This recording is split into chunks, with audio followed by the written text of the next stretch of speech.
Are we good? Yeah, I'm starting to. Or the light. All right, excellent. Okay, the Human Rights and Equity Commission, May 29th, 2024 hybrid meeting is called to order at 4:31 PM. Starting off with a reminder throughout the meeting, please announce your name before making comments.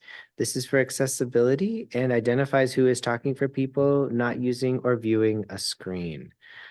Let's start off with a roll call of the commissioners. Encourage each member to provide a self-description. Okay.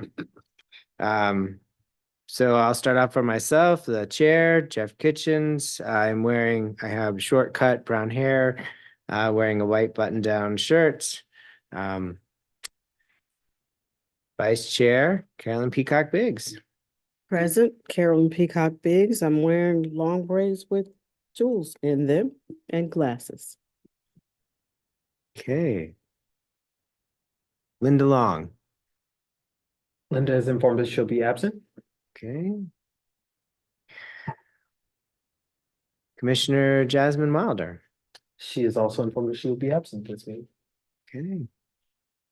Commissioner Cameron Fisher. He's in there somewhere. Cameron, we see you online. Can you hear us? She's here, we just talked to her. I know. I wonder if she's driving because she said she'd Oh, be yeah, she's here, probably so- driving. Okay. I was, hey, but I'm available now. Sorry. This is Cameron Fisher, she, her, and I have wavy reddish brown hair, and I'm wearing a black jacket, and I'm white, and I think that's it. Am I missing anything? I don't think so. Thank you. Okay, thank you. Commissioner Carly Colgan. Present. I am a white woman with short dark hair and a green shirt. Commissioner Jackie Curry. Present. Pronouns are she, they. I'm a mixed native person, long brown hair, wearing a black puffy vest. And Commissioner Nancy Stevens. Commissioner Stevens has resigned as of today. Okay. We thank her for her service to the council.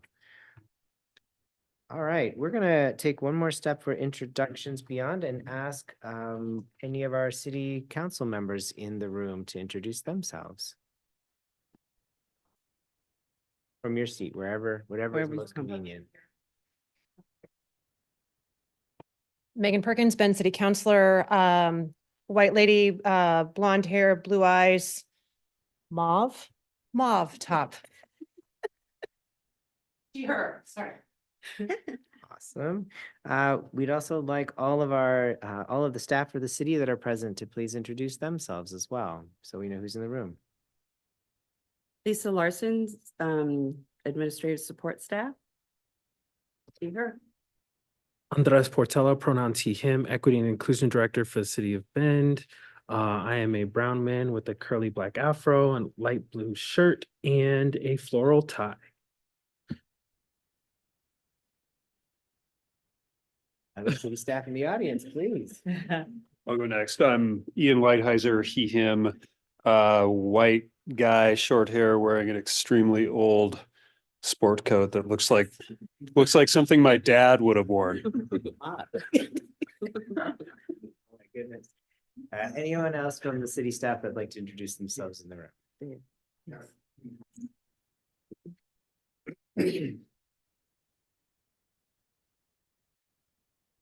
Yeah, hi folks. Mike Bittner, Utilities Director for the City of Bend. Here also introduce Cassie Worthington from the City of Bend Utility Department and Sarah Latorre from the City of Bend Utility Department. Excellent. Okay.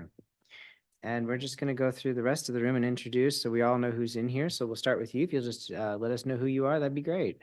My name is Rebecca LaFont. Should I describe my appearance? I'm a white woman with reddish hair, wearing a black blazer. Okay. Thank you. Thanks. My name is John McGee. I'm white male, tall, white beard, white hair, and when I dress up, I wear a sports jacket like that. It's wonderful. Lindsay McFeskey, pronouns are she, they. I'm wearing a blue blazer and a cream top, and I've got my hair in bun.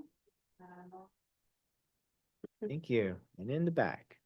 The Keto Equity College Manager, former Asia liaison. I am in the back row sitting in city council.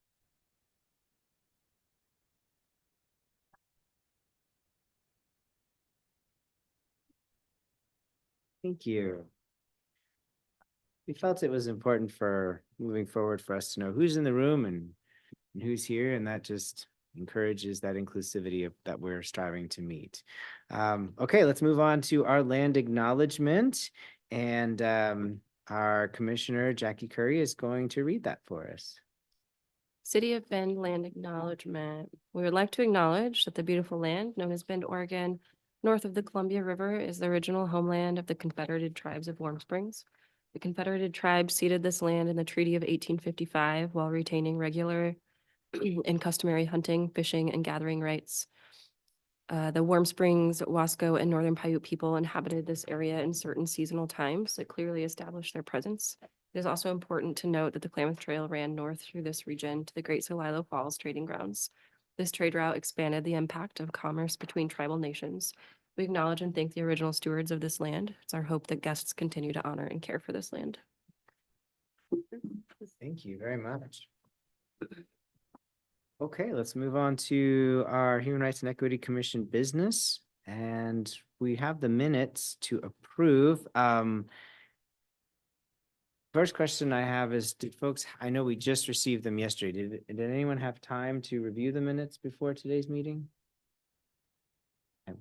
You did not? No. I'm gonna recommend that we, and I'll need a motion to do this. I recommend that we move the approval of the April 24th, 2024 meeting minutes to the June meeting. That will give folks time to review those appropriately. So if there were any corrections or anything needed, we could take care of it then.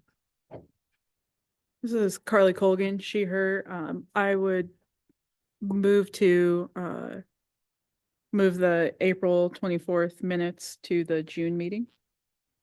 Okay, for approval. Can I get a second? Carolyn Peacock Biggs, second. Okay, discussion. Any concerns with doing that? Okay, all those in favor, please say aye. Aye. Aye. Anyone? Aye. Okay, motion passes. We'll approve the minutes at the next meeting. Okay. So let's review the agenda for today and just talk a little bit about that. So the agenda overview, folks may have noticed there's a few changes, and that comes from, and I'm going to let give the floor also to Andres and Carolyn to just share a couple thoughts as if they wish. When we met recently to talk about moving forward, our agendas, some thoughtfulness, not just in the introductions, but also sort of in the flow of the meeting. We get a lot of things presented to us, provided to us, incredible information each meeting.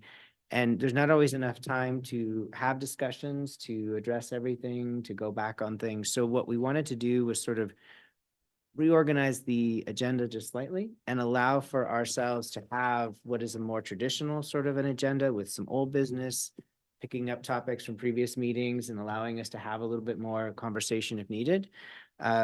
New business, so that's where anything new coming in would be presented. That's also an opportunity if a commissioner has something that is relevant to the missions and goals, to the mission of HREC, the goals of our city council.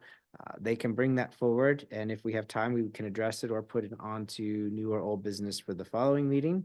And it also sort of just encapsulates some of the things that we've already been doing. So not any real major changes, just a little bit of a mix-up of how we do things. Including public comment, making sure we continue with our roundtable discussion, certainly giving time for our city councilor liaison update from Councilor Perkins, and then, just sort of a closeout at the end if there was anything else needed. So really just wanting to make sure that we kind of have a little bit of a standard format moving forward and allow ourselves to have a little bit of grace and time to go back and deal with things that, or address things, talk about things, however you want to think about that from previous meetings.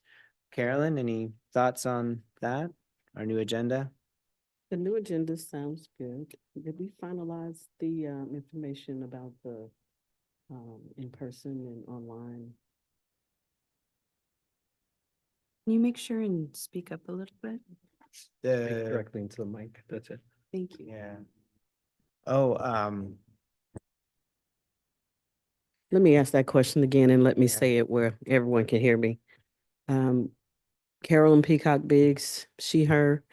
The question that I had was, did we finalize whether or not we were going to continue back as business as usual as far as our in-person community comments and our online community comments? This is Andres Portela, he, him. Mhm. We did, and that's why it's currently on the agenda. Yeah. yeah, perfect. So just to reiterate, Andres Portela again, the conversation was around if we were going to do public comments moving forward in a conversation with leadership.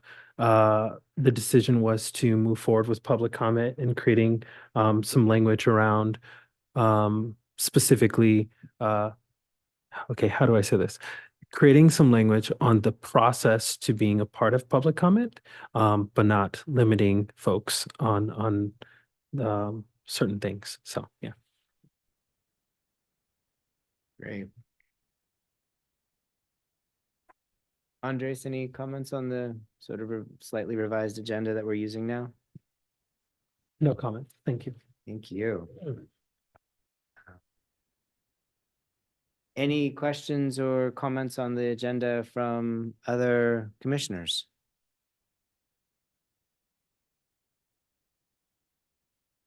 Sounds good. Jackie. Hey, thank you. The next piece is just talking a little bit about future agendas. So what I wanted to make sure we iterated, shared, I don't know if we've ever explicitly said this before. I haven't heard it stated much, so I'm going to say it out loud, is that for any human rights and equity commissioner, you always have a voice and an opportunity to offer up ideas and thoughts for our meetings, how our meetings can go. Myself, Carolyn, Andres, when she's available, Counselor Perkins, potentially other city staff will meet ahead of meetings to prepare agendas and to put together material. And so if you have thoughts, ideas, speakers you'd like to suggest, topics, issues that you'd like to bring forth, please feel free to share those with myself, with Carolyn, with Andres, and then we can integrate that into our conversations of how to set forth future agendas. We want to make sure everyone here knows they have a voice. They are a part of this. We are going to work as a team and support each other. And so if you have concerns, issues, or thoughts, please share those forward. It's important that you know you have that voice.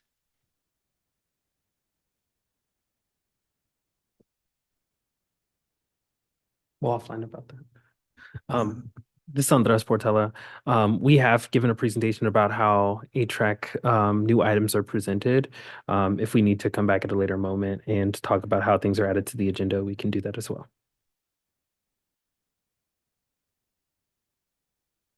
Okay. Any other questions on minutes, agendas, anything like that? Okay. So we've got some old business we just wanted to highlight. Number one, we wanted to just kind of review or take a step back and just think about and provide any opportunity for any further comment or conversation that anyone wanted to have per the presentation we had on collaborating with city staff and the analysis of impediments to fair housing that Melissa Camania, I hope I said her name right. I apologize if I did not. The Affordable Housing Coordinator came and presented to us last month. I didn't know if there was any follow-up or other topics folks wanted to discuss. There were, I think, 5 impediments with recommendations that were presented to us. It was a lot of info. I understand folks may not have had a chance to review the notes and may not remember everything that was presented. It was a great amount of info, fantastic presentation. And then there were some follow-up questions. And the one that I wanted to highlight, and then I'll turn it over to anyone that wants to bring up any topic or discuss this more in depth, was the question that came up with what can HREC do to help support the work? And, attending Affordable Housing Advisory Committee meetings is a first step. And that there was a kind of a hope for maybe some higher level of partnership between affordable housing and the Human Rights and Equity Commission. And obviously then staying in communication with each other to combine forces and to work collaboratively. So that was sort of our kind of put a pin in the board at the end of that discussion. And I wanted to just ask if there was any further comments, thoughts, considerations to realize some of those ideas for support, or any other perspectives folks wanted to share.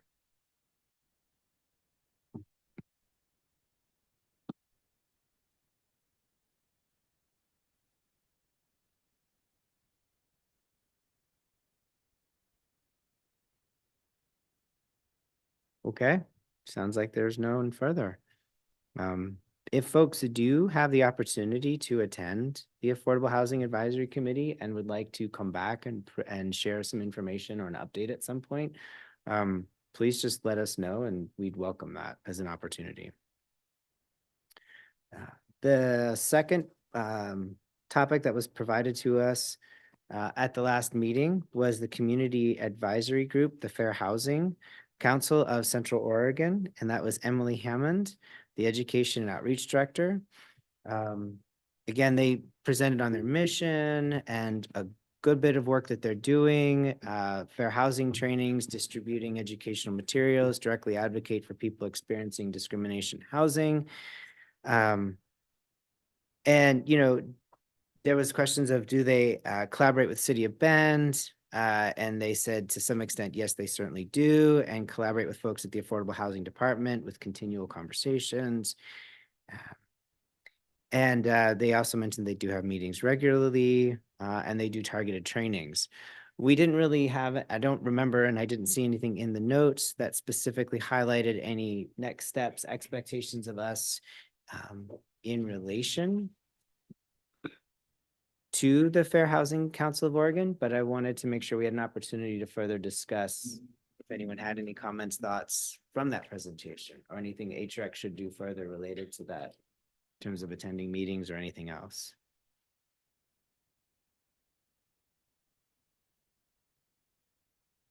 This is Jackie. Generally speaking, my short answer is like no, but I think that I would just like bring up and highlight again kind of this idea that both these groups, like you said, presented this great information, and then I think most of us were feeling that sense of what do we do, and especially for us as kind of advisors to the council, what do we even, it's great, and I'd love for everybody in the city and everything to have the information and all of that, but I think I'm feeling a sense of like almost like this self-disappointment that I like, no, I don't have anything to follow up on either of these things because there wasn't really, I don't know what to do with it, And so I think that's just kind of a point that we hit and that you're, addressing even in what you brought up with like our revised agendas and whatnot is like, how can we turn these things into more actionable items or to know what it is we can do to then make impact with it, right? So yeah.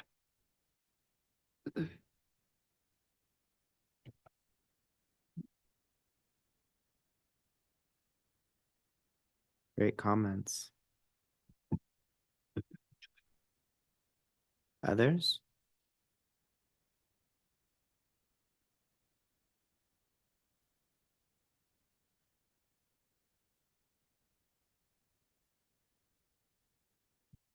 I think it's a very fair question. We do get great information. We want to be very thoughtful about the goals and objectives that we are set forth from City Council, and also the information provided, what we can do with that next. So that's a good conversation for us to have as both a council, but also as a leadership team kind of moving forward. Appreciate that. Chair Kitchens, may I please step in just for a Yes, sec? please. Yeah, so the presentation given by Emily Hammond from the Fair Housing Council of Central Oregon, there was an ask and it was sent out in a follow-up email, which is the slide up right now, which was an invitation to membership and being a part of the community advisor group that they were having. I think I reiterated during the conversation at the table. It would be great to have someone from this space also in that space. And I also affirmed that I would be in that space. The importance of the fair housing conversation in relationship to what Melissa Camania had presented is the target audience and thinking about the work that ATREC does. The Fair Housing the Fair Housing Act really does focus on protected classes. Emily went over the 7 protected classes, which are in the purview of a lot of the work that we do as a committee. And so they will continue to do the community advisory groups. Hopefully we can have them back to give a follow-up presentation about some of the work and just a short debrief of the conversations that were had in that space. They talked about rent burdenship within Central Oregon and some of the dashboards and amazing information that they've been collecting at the state level and are starting to drill down specifically onto Deschutes County. Additionally, they brought in quite a few housing, support providers. They brought a lot of those folks in to say what are the issues coming up specifically on rentership, and then what are some of the barriers to home ownership. And so those conversations started to funnel around the affordable housing, fair housing practices, which are 2 different things, but we're a part of the same conversation. And so if you ever want some nudges on how to advise council, I'm here to support in that work as well. The fair housing conversation that was had at the city level really talked about the work that we can do and the next steps there. But I think at the county and state level are really good avenues as well. So I'm here to support in that work as well.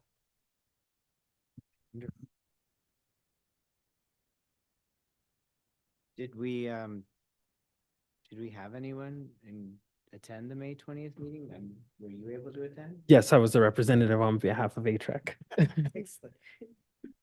Hey, Jeff, can I jump in here for a minute? Please. Hi, this is Cameron. So I guess I just wanted to throw this out. I have I think that was great information that we got. And I kind of concur with Jackie a little bit. I have some concerns that we're being encouraged to be representative to these other committees. But I also, I think that's something that's to consider. But I also have some reservations because I feel like we're not really focusing on the actual work that we've been tasked with, and I'm referring to the work plan, and with regard to HREC specifically. So I'm wondering how we can do both at once, and I don't know if we have the capacity with our limited count of folks on this commission to do those sorts of asks in addition to revving up our focus on the work plan. So that's just something I'm thinking about as we talk about this. This is Jackie. Yeah, that's great. You were there, and I can't go to a meeting in the middle of the workday. But then it's kind of like, how do we formalize so you were there, so then you bring that information back to us, but then did we still do something? It still is information, I guess it feels like. So I know that we're not gonna figure this out tonight, but just, yeah.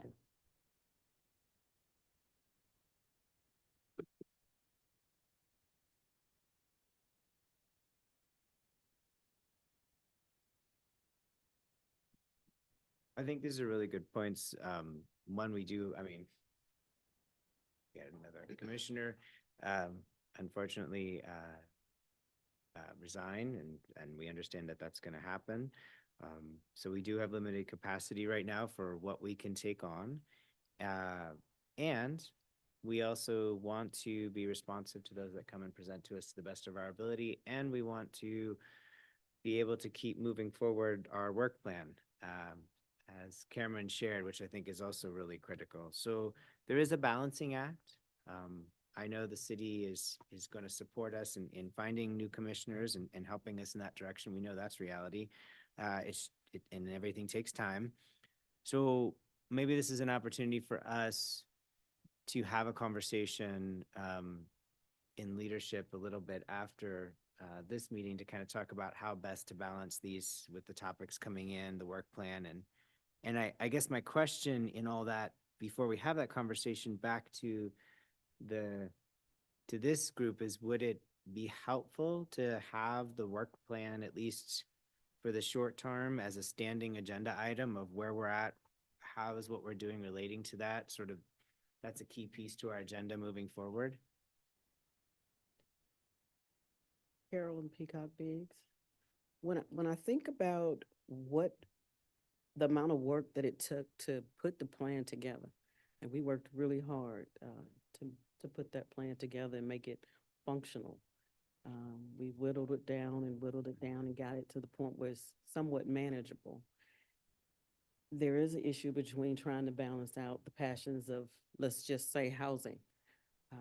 We're all kind of feeling the burdensome of housing right now because, let's just face it, it's stressful to live here and work here and have a hard time purchasing something here, even if you got good credit.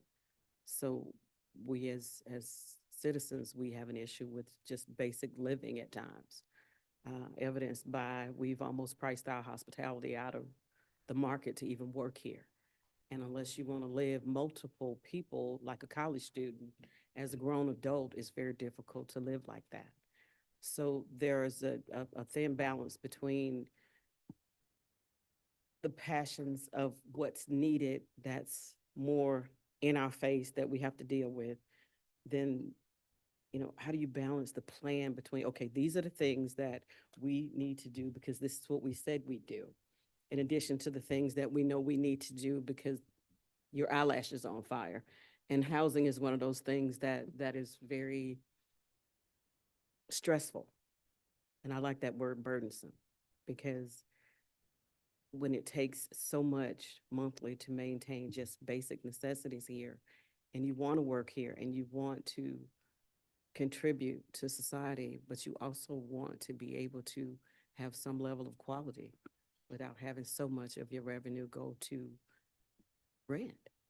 So on one hand, I can only speak for me. I'm more willing to extend myself for the cause of being on a panel for advocating for some type of relief from the burden of renters' burden than, let's say, what's on our agenda? Just one something. From this meeting? Yes. I would be willing to take a look at our plan maybe again if there's certain things that are prevalent in our community that is a little bit more pressing that we could make a greater impact. Because the housing meeting was very informative, I'm sure. And I would have liked to have gone. I didn't go because I couldn't figure out how to balance the two. But there are certain things that supersedes a plan if there's a level of urgency. Now, I don't know, like, how many renters do I have out here? Because I don't know if I'm talking to, what we got? We got some renters? Okay, 2, 3. Okay, so 3. That's not bad. And for you old timers that got in before the market went up, congratulations. But for us, people who just got here 2, 3 years ago, it's rather difficult. So if we could figure out a way to ease the community's concern with Reynolds Burton and balance out our agenda, but put it in such a way that we could categorize it level of importance.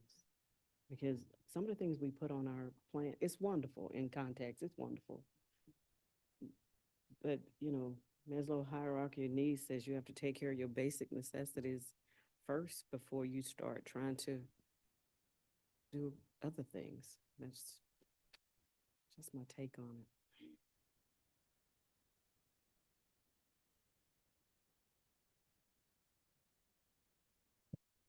This is Jackie. Sorry, one more, just because yes, 100%.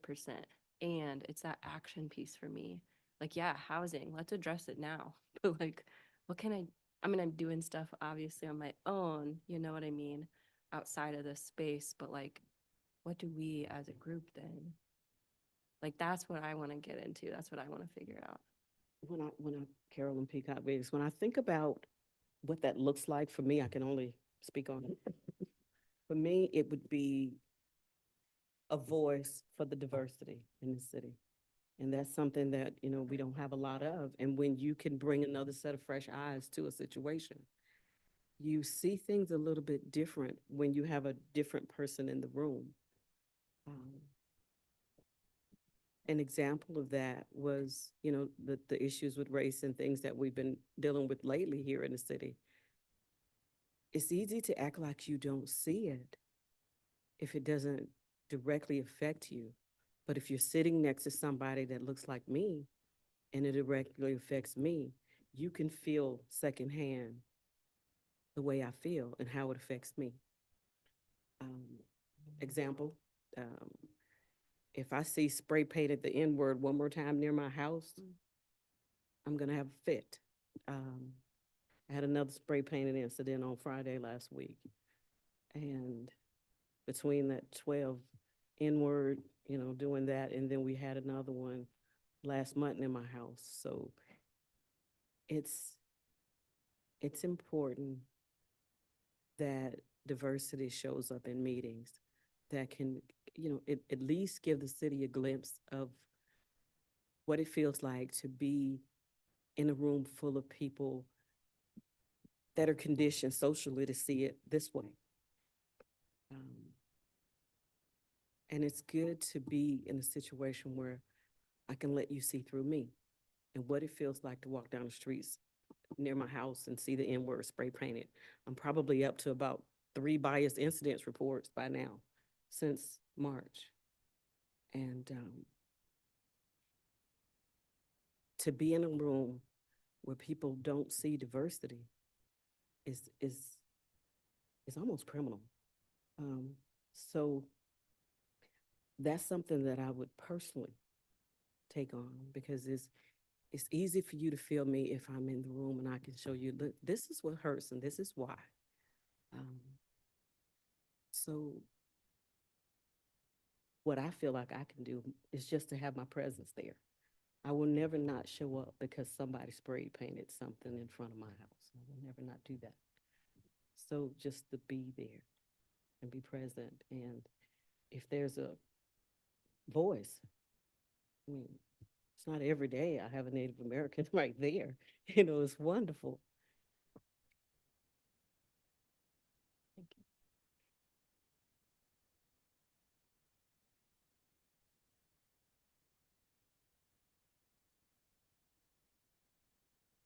Thank you for your comment Thank you.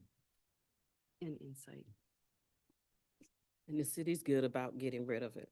I just need to say that. They do. They make sure they clean it up within the same 24-hour window where I made the call. So I thank them for that. It is important that members of HREC, Jeff Kitchens, him, it is important that members of HREC do show up to the meetings that we're invited to when and if we're able.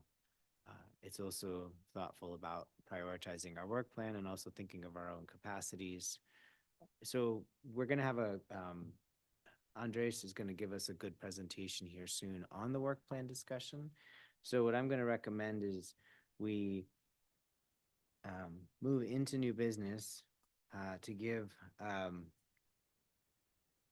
the presenter for Community Connection an opportunity, and then when we get to the work plan after Andres is presentation, we should be well primed to have a further conversation. And so that'll give us also some time to think, for those of us that might want a little bit more time to think about our intentionality with what we can do with what's coming to us, the great information, the action items, the how do we make this a realized action, and how does that relate to our work plan, honoring the work that's come before us and those that have developed that plan, and also allowing us to be a little bit nimble and respond to the urgent matters, and also those things that are relevant right now, which, you know, work plans do have a timestamp. And so the great work that we're doing for them, there might be something more urgent and relevant right now. We need to be thoughtful about that. So if folks feel good about that, we'll move into new business. And then we have that great opportunity to have further discussion. And I think we have plenty of time on the agenda to address that. Okay, so let's move into new business. And we have Community Connection, Asian Pacific Islanders Collective. Do we have our presenter? Yeah, who is a part of the meeting? Excellent. Let me pull up their presentation. While you're doing that, Hung, do you want to introduce yourself? Sure.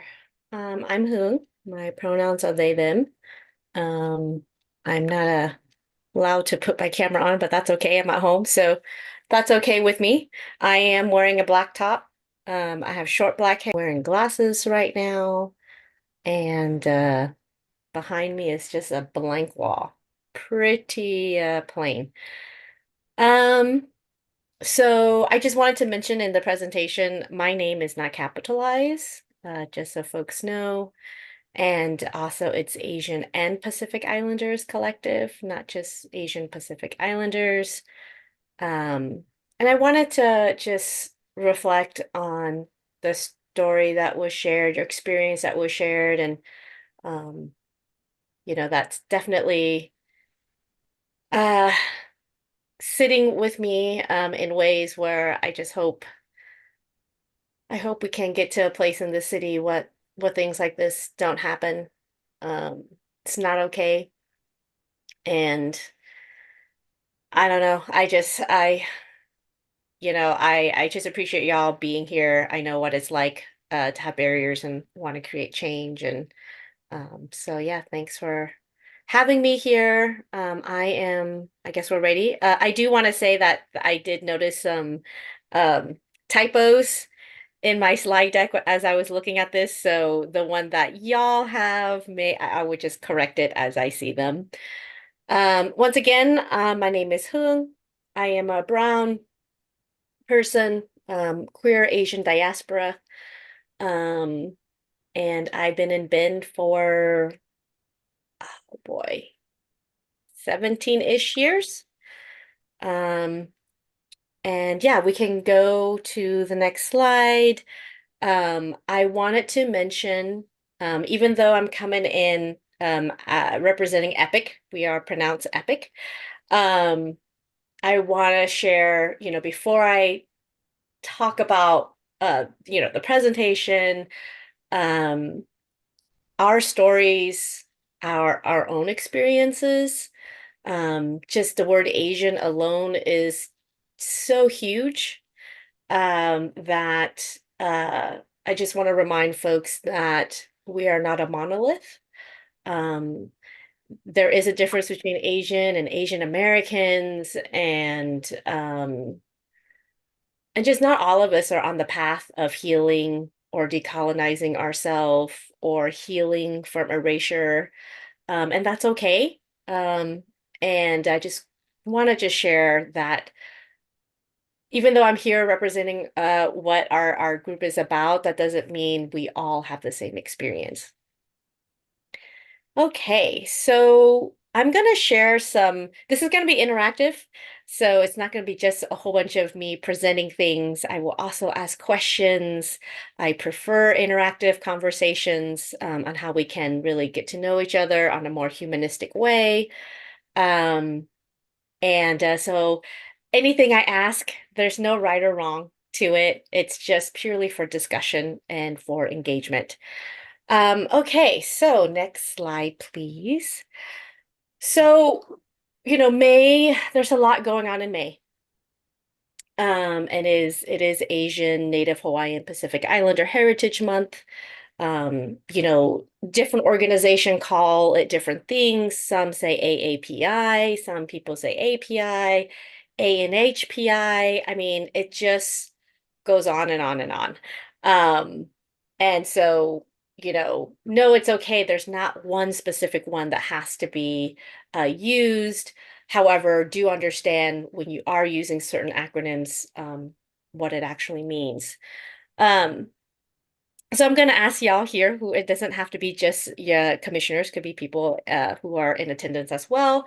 When we're talking about social justice, social injustice, our movement towards progression and what we're doing right now, especially for the past few years, which communities tend to be overlooked?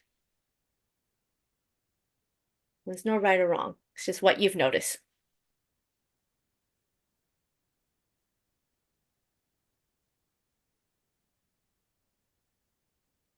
Carolyn Peacock Bid, I guess when I think about what community is overlooked, I think for me, the lack of knowledge to know the difference between somebody that's,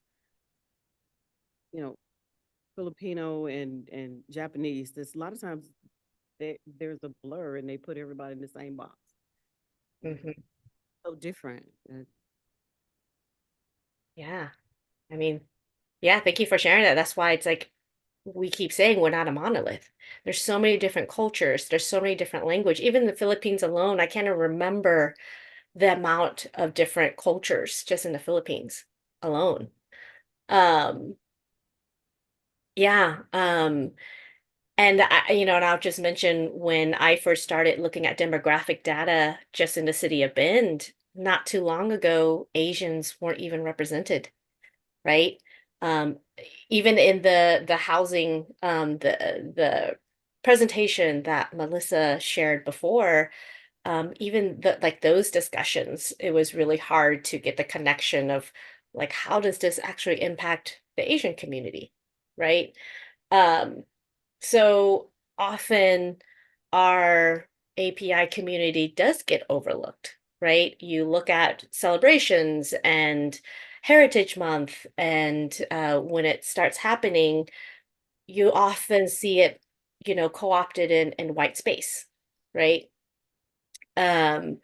So, and I guess I just ask for, I guess, maybe locally here, why do you think that is that, Asian community, a Pacific Islander community, Native Hawaiians, why do you think it's pretty often that we tend to be overlooked?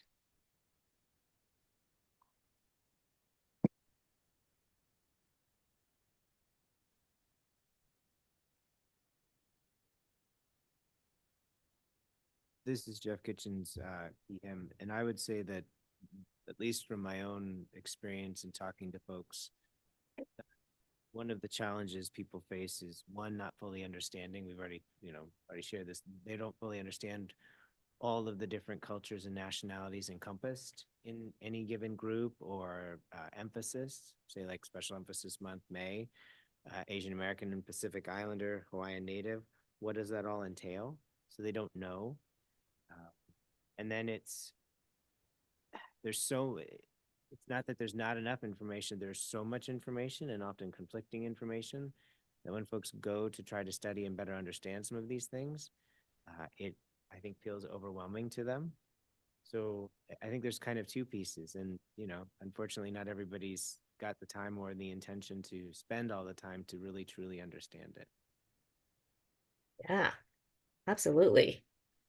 You can go to the next slide. So we're just gonna look at some stats and some history before we jump into why EPIC exists here in Bend. So this slide here, it's the Chinese Exclusion Act, right? And it doesn't get really talked much about, like even just written history that we look at the Deschutes historical, what is it, museum there nearby. And they don't even have a lot of written stuff because Bend, Deschutes County didn't become a county until after the Chinese Exclusion Act. So paper trails, you know, kind of gets lost in that part. And I wonder if folks have ever reflected on just the Chinese Exclusion Act itself and how that, even though it was what, 1882 or something, how does that impact our society today? It hasn't gone away, right? The messaging of what the Chinese Exclusion Act did. How do you think it impacts us today in our society, whether it's just Bend or just Oregon or, the US in general?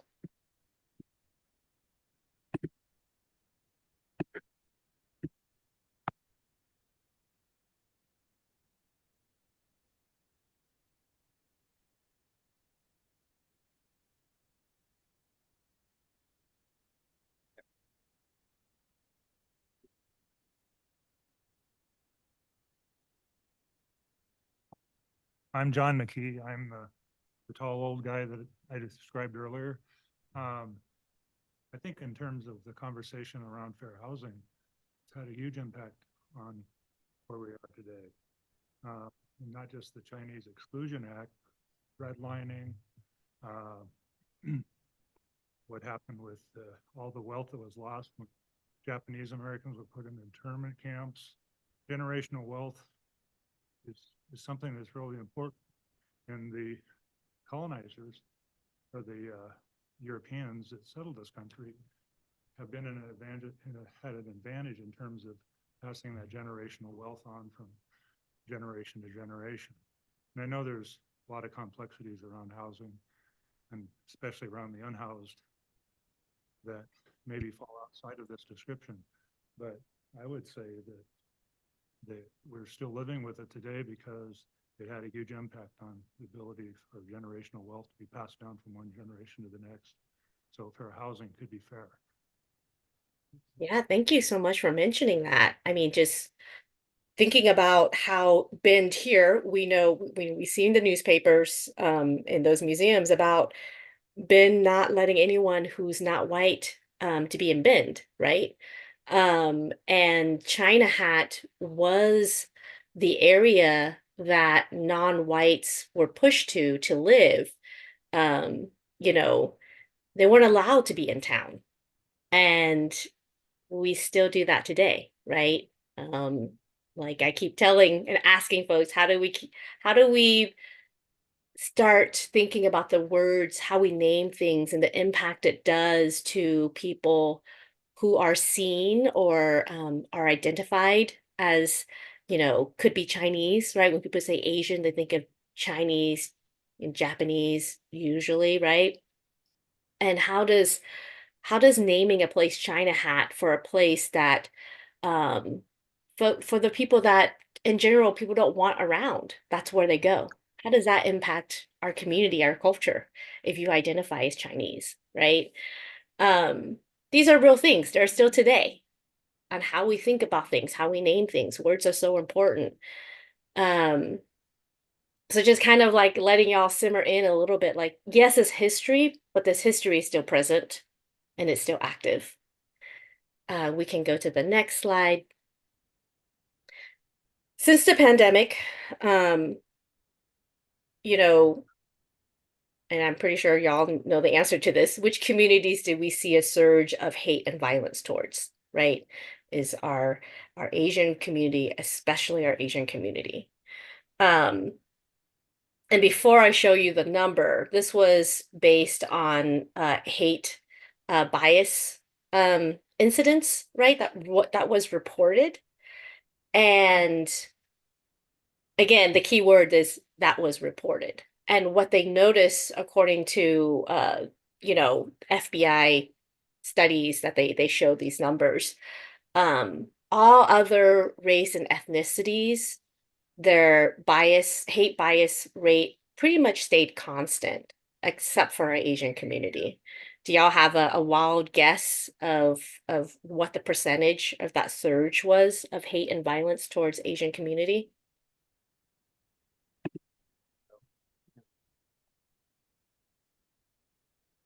Did someone say something? We said we don't.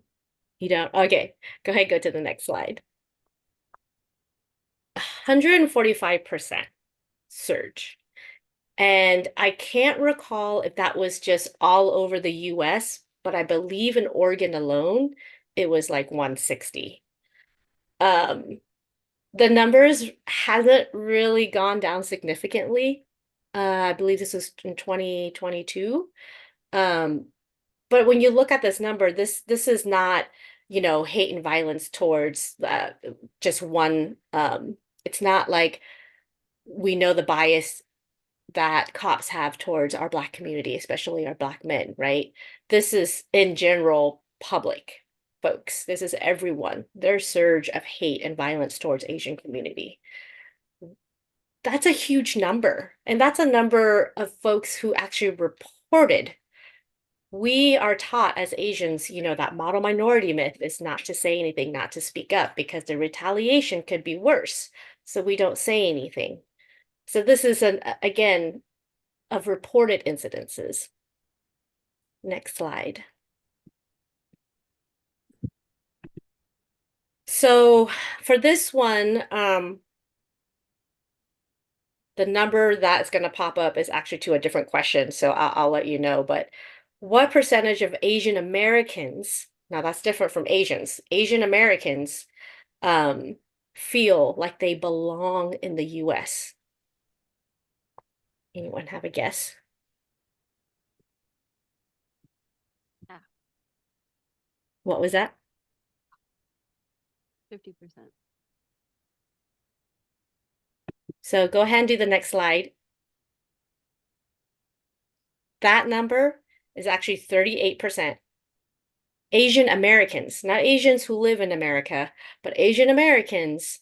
This is just recent. I think it just came out like last month or something. 38% of Asian Americans feel like they belong here. Now, the 3% number is how many Asian Americans feel safe here. So, two totally different things. Yes, Asian Americans may feel like they belong here in the US. And that is to be, there wasn't a real definition of what do you mean by you feel like you belong here, right? Because that is still something that's open to interpretation. Yes, we're humans. We should feel like we belong here. But do we experience belonging? That's, to me, a different question. However, statistically, 3% of Asian Americans actually feel safe. And in Bend, I keep trying to find the correct number demographically. Last year, how many Asian folks are in Bend? I think it's like 1,400 or something. In Bend, so if there's about 1,400 people who are Asian living here, 3% is what? 45-ish people? That's not a lot of people. Again, I'm just sharing these stats as to kind of have an idea of where we're coming from why we created Epic. And then the next stat here, how many Asian women or girls have been sexually assaulted or abused in the US? This number came out a few months ago. And for time's sake, we can just go to the next slide. 1 out of 2 Asian women or girls have been sexually assaulted or abused in the US. That's a huge number, right? We don't tend to talk about those stats. Again, we think about the model minority myth and trying to live up to those things in order to survive, right? When you're living in a culture where you are seen as the other, the outsider.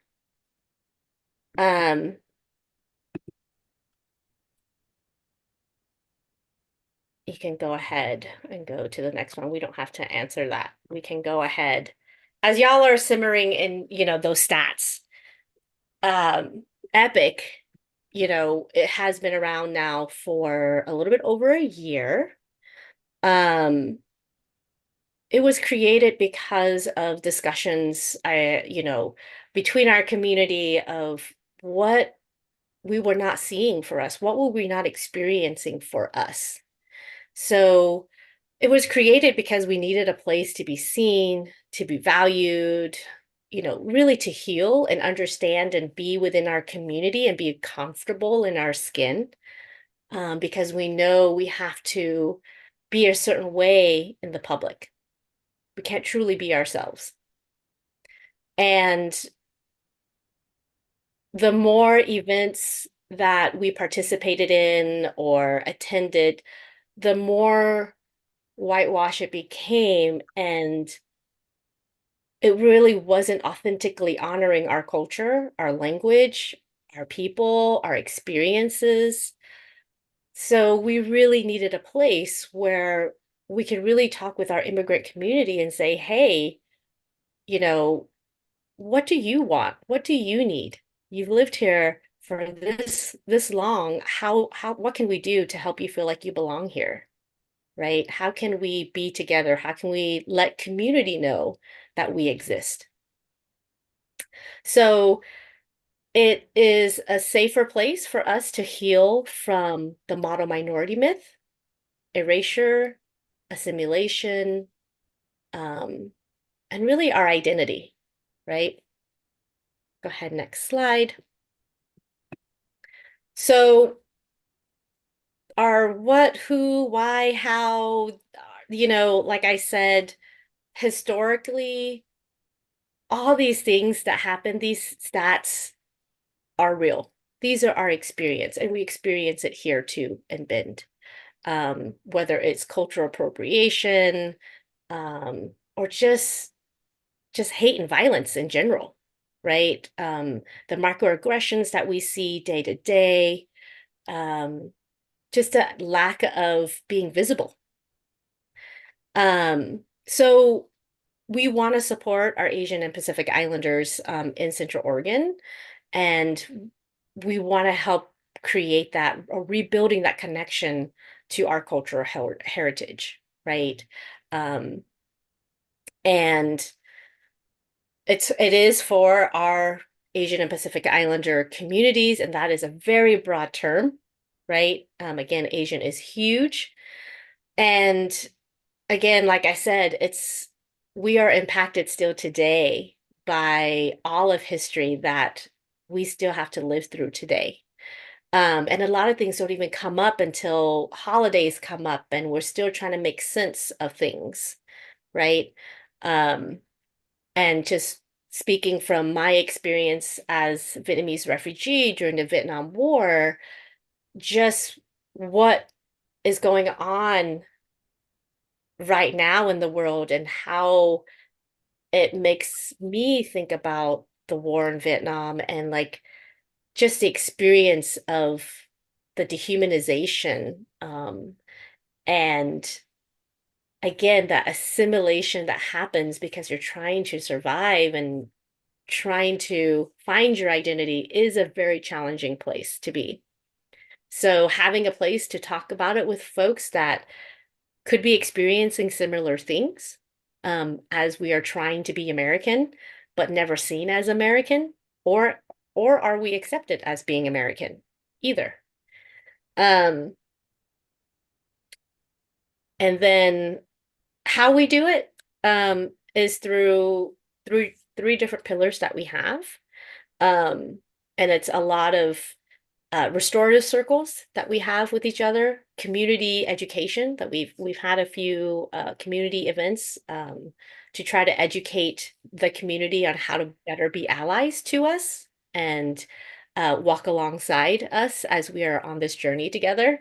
And then also celebrations, food, music, celebration, dancing, all of those things that bring us together as a community.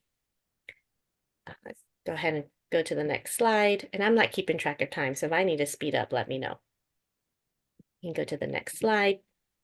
That about As we We got about 5 or 10 more minutes. Okay. Quickly, our core values, we try to ensure our space together with empathy, connection, community, and healing. Can go to the next slide. Our collective pillars, those 3 things that we talked about before, are restorative circles.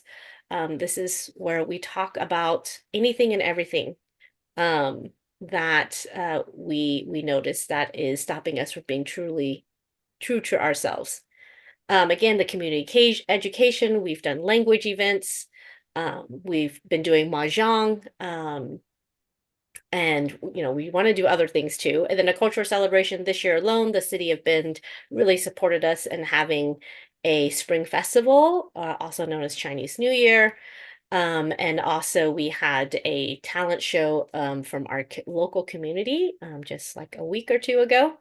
And then a core team, next slide, our core team, majority of the folks on our core team are youth and adoptees or mixed race and immigrants. And so these are the main folks who help steer what we do next. We get our ideas from the community of what they want to learn about our culture itself, but in a respectful and honoring way, and also mostly from our restorative circles, from our participants, of what do they need to feel connected to our culture and heritage.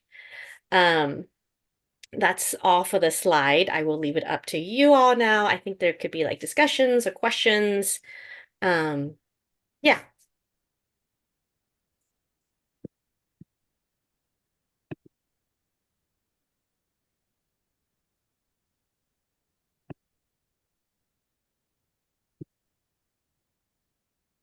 Hi, Hoon. This is Cameron. And I love all this information. I'm curious how you got those youth on board. I think it's really and Yeah. it's not an easy task. And I've met a few of them and they are super eager. So what's your secret? I don't think it was so much of a secret. I'm big on really supporting our community, especially our youth, and just building a relationship through common interest. And I think just creating the space for them to share their experience and also helping them feel empowered to make a difference. And yeah, I think that's just kind of what it is. It's just constantly having a space where they feel welcome and they're not going to be judged for what they're going through, what experiencing they're feeling, and really validating their experience. I think that was probably, uh, you know, all I wanted when I was a youth, right, was to be validated of my experience to navigate living here as a refugee or an immigrant or not Asian enough, not American enough, right? And just allowing them to express however it is. It was really interesting. We had a panel discussion beginning of the month at OSU, and I'm not going to share what they said, but it was just so powerful to hear from the youth of what they need from the community, whether it's educational curriculum. They have so many ideas, and I would love to just empower them to lead more of those spaces. So as more community members come in, they can truly be themselves. And if we as a city want to become a community of belonging, they have so many ideas to help us feel like they belong, right? And they're non-binary as well. I mean, there's just so much there's a huge intersectionality of these youth, which I'm so grateful for, because there's so much to learn from youth. Logistically, how did you find student or youth who could give their time? Did you reach out to high schools or this family connections? it was just connection through activities, really, that we enjoy doing. And yeah, I think I heard enough to be able to be like, hey, embrace Bend. Can you help out our community? Right? And we didn't come up with any magical strategic plan. It was more, let's try this and hear from the community, get feedback, and then try something else, see if it works, and just continue to get feedback. Because one, I don't want to overwhelm youth, right? There's already a lot that they need to worry about. Um, but little projects at a time, and just like, hey, let's try it out, see what happens. Did we like it? Did we not? Did the community appreciate it? What can we change? How can we do more? Um, and really, one of the things is reminding youth that in our space, we are decolonizing our mindset, which means we're not aiming for perfection. That is also breaking the model minority myth as well, is that we're not asking anyone to be perfect in our space. And if you went to our show, our talent show, that was also something we were trying to promote in our talent show, was also breaking the model minority myth that it has to be perfect. It's like, make your mistakes, do it, have fun. That's the whole point. We are trying to be ourselves, not a idea of who we're supposed to be. So I think constantly providing that kind of space um, is pretty powerful. This is Jeff Kitchens, the he, him, and thank you again for the wonderful presentation and the information. It was a bit sobering. I did not know some of those statistics. I guess the question I have for you is, what are you hoping from the presentation today to the Human Rights and Equity Commission? How can we help support and any of thoughts that you have sort of in that direction? I personally would like to see more advocacy for folks to show up when youth do have an opportunity to speak and share their mind. I know it's really easy to want to go to the celebrations, but sometimes it's those spaces where we're asking folks to be vulnerable and share their experience, where we need more support of. And that's where I feel like the actionable items can be from those discussions. I think that's one way of just kind of being aware of and it's not just for Epic, right? It's for other organizations as well. When we know we're going to have hard discussions.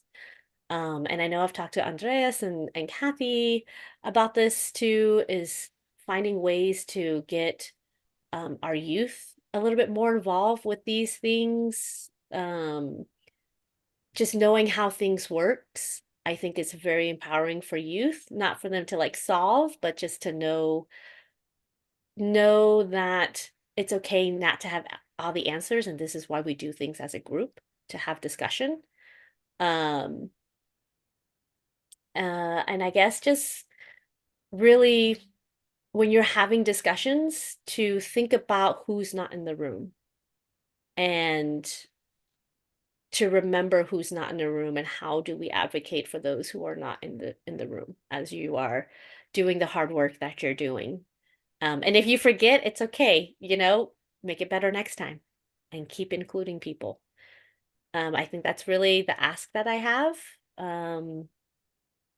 Yeah, and just, more collaboration with the community would be awesome.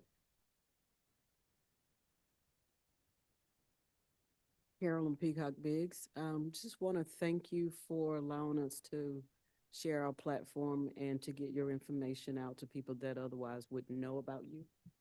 And it was very helpful and very enlightening. So thank you. Thank you.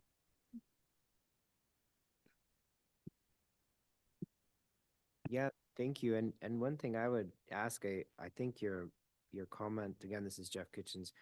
I think your comment about who's not in the room is really important. And if there's a way that your organization and the community ties and connections that you have, if you can encourage folks through that connection and through your community and our community to support HREC in either putting their names forward to help us out with the commission and applying for that, to come to the meetings, to invite us to, and make sure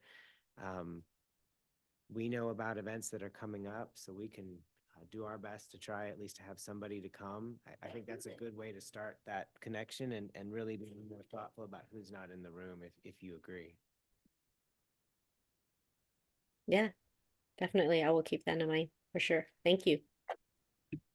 Thank you. Okay.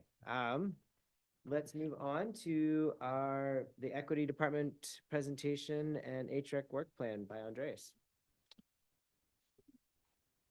Thank you, commissioners. And before I go ahead and jump right in, I just want to say thank you throughout this process for giving feedback in real time of like, what do I do with this information? I think in me coming into this role and observing all the HREC meetings of past, I'm like, all right, we're giving them a lot of information. Now, how are we being strategic in the questions we're going to ask? And so throughout the rest of this conversation, I'm going to ask some questions. I could be asking the wrong questions. I'm going to present what is the HREC work plan that uh, um, vice chair or co-chair Carolyn had talked about a second ago, of a lot of time, sweat equity, all the different things went into building this. And in building it, we have been, I would say, to a certain point, good stewards of the work that was started. And I'll talk about them briefly. And I have given parts of this presentation previously, but this one's going to be very intentional about getting some real feedback in real time. So please just jump right in. And so for framing for this conversation, I wanted to make sure we had present the language that is externally facing, but then also the language that we've been using around the Human Rights and Equity Commission. We will ensure historically marginalized and underrepresented people and communities in Bend have equal access to city programs and services, representation in city decision-making, and a venue to raise concerns, complaints about discrimination. And so that is the purview of HREC, and I want to be very tactical in how I'm having that. I'm saying what is currently in our framework and the work that we're able to do. In that, and I'm sorry, the text may be a little bit small towards the bottom there. I tried to rearrange them and lost my graphics, so I put them back. But it's collaborative governance, resources for hate and discrimination, and then an equity framework. I'm going to tell you guys, I'm going to tell y'all some of the congruencies and incongruencies that we found in doing this work, because there were subcommittees doing this work, and we got to a point where some of this just wasn't working. It was either we realize some of these can be housed within the city of Bend, or some of this work can outgrow this space, or some of it just wasn't the right fit. And so I'll talk a little bit about that. So our current workflow. HREC is an advisory body to council, and I'm being very pointed in that. I welcome pushback, but I want to make sure that we understand the purview as it is written in code. HREC is an advisory body to council. What happens is the city staff gives a presentation to HREC. HREC gives recommendations. Those recommendations go to council. Council gives city manager direction. City manager then comes back to city staff, and the adjustment is made from there. How I see our relationship is partnership on each aspect of decision-making, including development of alterations and identification of preferred solutions. So if we say that within our purview, we focus on historically marginalized and underrepresented community, when we have conversations, that's the framing in which I'm expecting for us to engage on. So when I say find alternatives and preferred solutions, when I say we're going to do community engagement and we're going to target these communities, how do we do it effectively? I'm looking for y'all as my experts. I think over the next few weeks, we'll see some surveys, we'll see some conversations that'll be like, what is the composition of just this space or the composition of all advisory bodies? I think during the stipends conversation that came up is, should we be asking about the composition of our advisory bodies? And there was conversation amongst us on, should we or should we not be asking those questions? Even whether it's racial demographics, whether it's demographics on spatial of like, where do you live in Bend? What are your socioeconomics to the best extent? Because middle class here looks very different than middle class in, I don't know, Tucson, Arizona. So basically, when I come to y'all, I'm looking for those three different things: establishing shared decision-making roles with community and committing to working together to identify city issues, joint projects, and resolutions. So when I present something, I'm saying, hey, what is our relationship? How do we do this in a way where we see the city has presented us some issues? Y'all represent the communities that you said you're coming into this space with. What are some of the solutions to finding resolve? Additionally, we both advise council in centering those who are directly impacted. That's the role as an equity director and as an equity team, is saying, what is all the information we can provide to make sure we don't leave folks off the table? What do y'all think about this current workflow? I think some of that has come up in this conversation over the last few minutes. Some of us have stated just here that our current workflow doesn't allow us enough time to digest. What are those thoughts?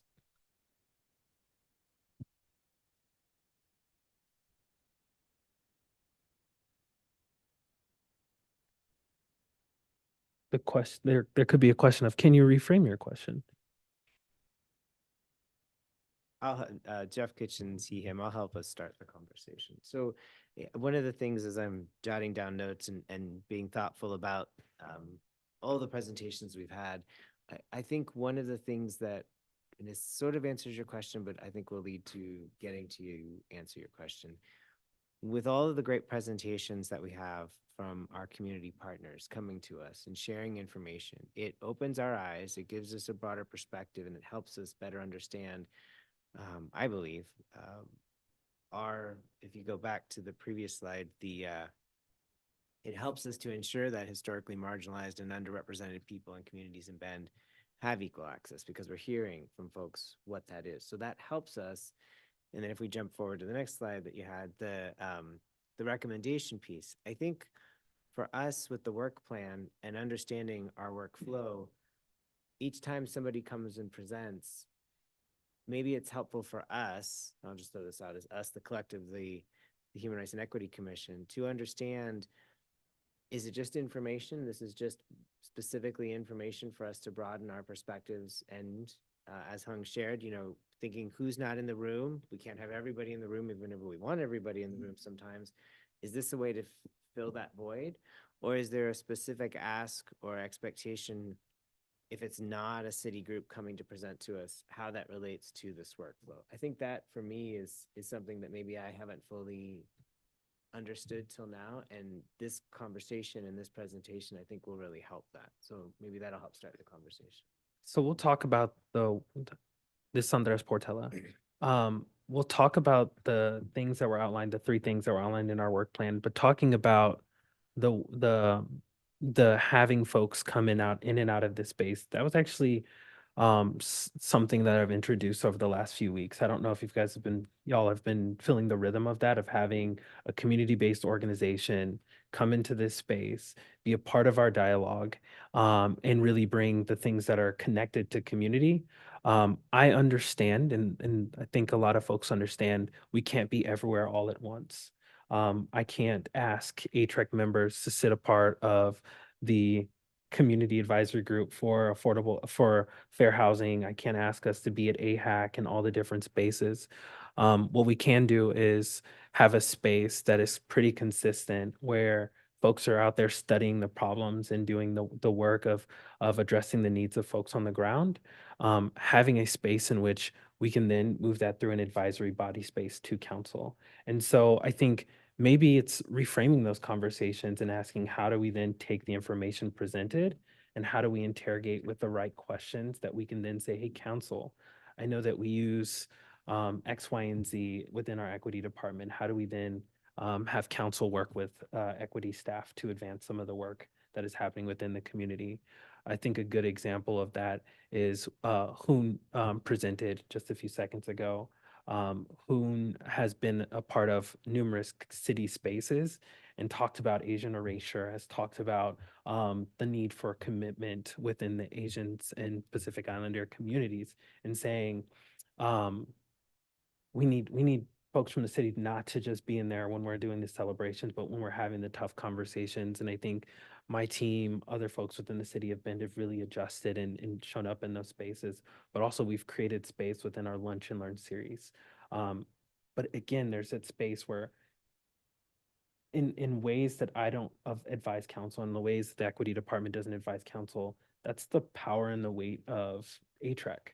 I'm not telling you how to do your role at all. I think there's a lot of power in the chairs that y'all sit in, and advising council, from having someone like Hoon come and give a presentation about the work that they're doing within community, and y'all being able to say, all right, cool, council, are we showing up in spaces? All right, council, how are we focusing in when we do goal setting in a few years, or I mean, a few months, around making sure we're not leaving folks off the table? So maybe it's a reframe of the conversations that are being had, and how do we have those conversations effectively? Okay, if I. Yeah, Yes, feel free. more things to ponder Please. on that. This is Megan Perkins, she, her. And how can you use me best, right? I mean, I listened to your meetings.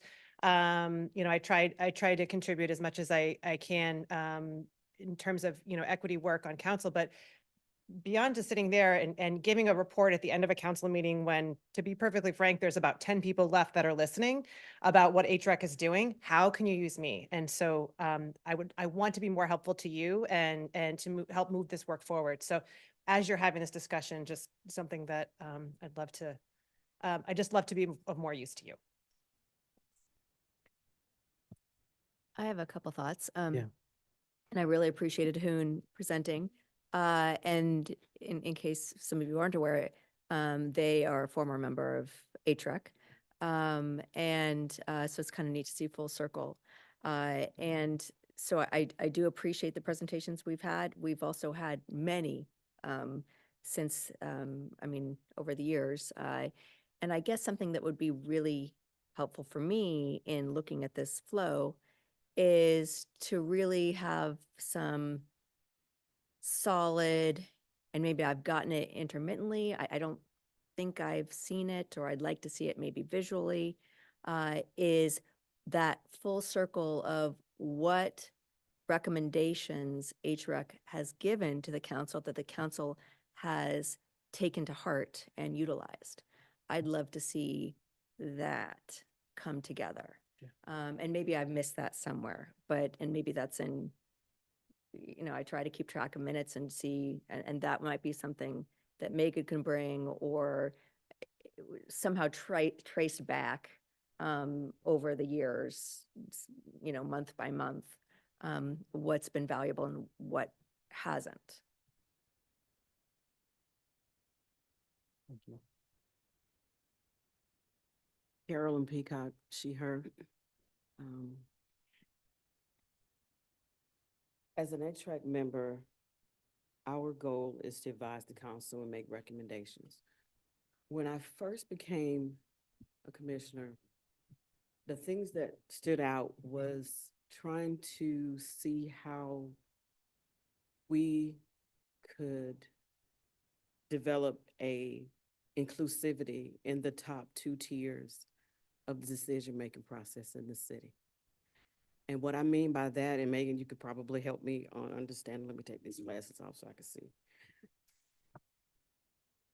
By the time we get the information, it's 4th tier information. I would like to see, and please put me on record for this one, I would like to see a more diverse committee, or someone added that can sit at the very first 2 tiers of the decision-making process in this city.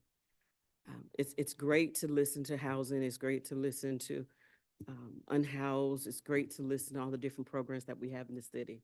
But by the time we get it, we're fourth tier.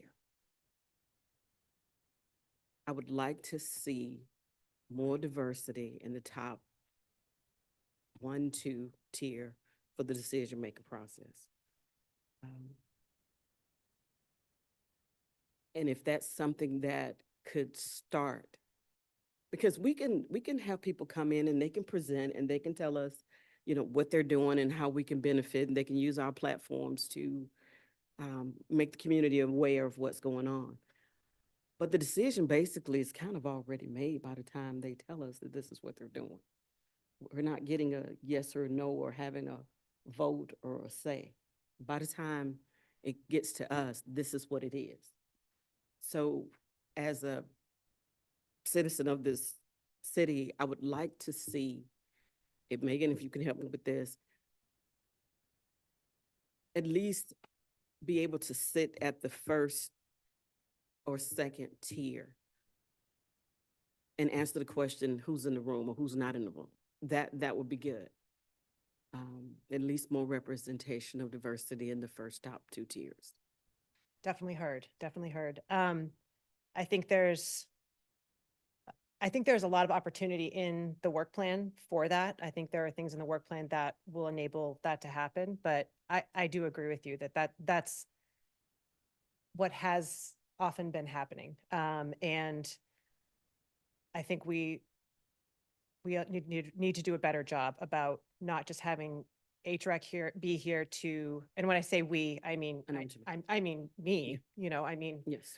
I'm taking responsibility about it not being a checkbox, and it's something that I see changing. And I think we're slowly getting there, but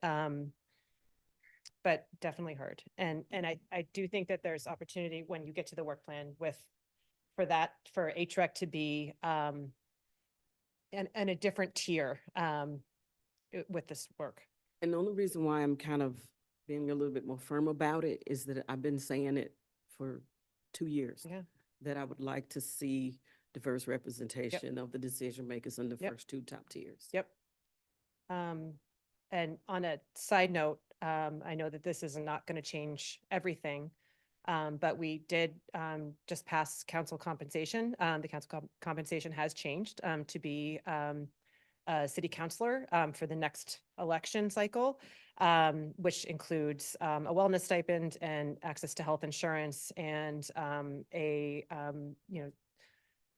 significant. I mean, when you're going from almost 0 to, it seems more significant, but there a significant pay increase for city councilors, which we hope that in the entire intent of this was to be providing more access for people and more accessibility for people to be on city council. Understood. Which is where, that's the top tier, right? In terms of decision making. So. Understood.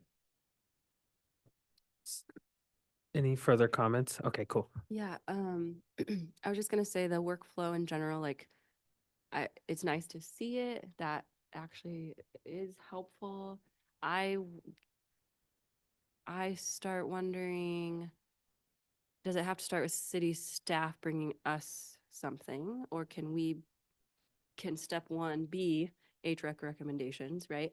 But then that also just bigger picture, and again, we will table this. I know it's a much bigger discussion, but having only been on this commission for a couple months now, I think not just now, this is not new information to myself, but just to share, like, some type of onboarding for new people to the commission, more background information, more like, this is how we do this and why. And I understand, like, this is the time commitment, but I don't know, maybe there is some type of other commitment then built into the same, it's not a job, but the way that you go through some type of onboarding and training with a job, like a similar, because I feel like I might be the only one that has that question of, like, is this, or does number 1 have to start city staff, or is this a rotating, and this is just one simple workflow. And so that's just kind of my example right now of like, I still have these questions on so many things. So what a wonderful question, this is Andres Portela. I think when it comes to what I'm presenting right now is the current workflow. and myself and our leadership team have discussed what does it look like for us to reimagine some of the work plan of ATREC, and I think we can have those discussions over the next few months. But this is currently the workflow, and I say that thinking about um, my first sentence on this slide is ATREC is an advisory body to council. 2 years ago, council, it's 2 years ago, but council went through their goal setting in which they give city staff their direction. ATREC members were a part of that process and informed council on being able to say, here's how we include equity within this work. The allyship and action report was a part of that said, here's the impetus for creating ATREC, an equity department, some of the big work that my team has been able to work on and some of the work of ATREC. But that's when most of the project's nexus had begun. It's within those council goal setting, and we're coming up on another one. To your other comment around onboarding, I apologize if the onboarding wasn't as smooth. I think in my onboarding into my role, it was a conversation I had with Commissioner Kitchens, and hopefully, I mean, then Commissioner Kitchens, hopefully I'm not speaking something that was confidential, but in our first conversation, he said, I didn't get onboarded. And that was what he said. And when we onboarded yourself and other folks, we had Ian come and give a high level conversation on onboarding.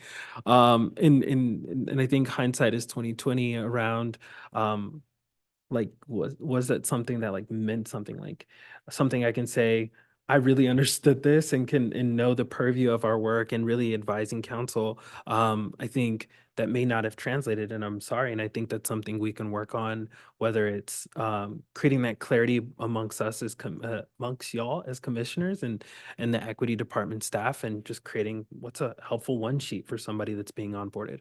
We're about to go through that process again. There are 2 commissioners about to join the team, and so do we create a one sheet and that says, hey, this is here's something to expect, and we can put that with their agenda or something of that sort. So I think that's a wonderful comment and something we can create and add to this workflow.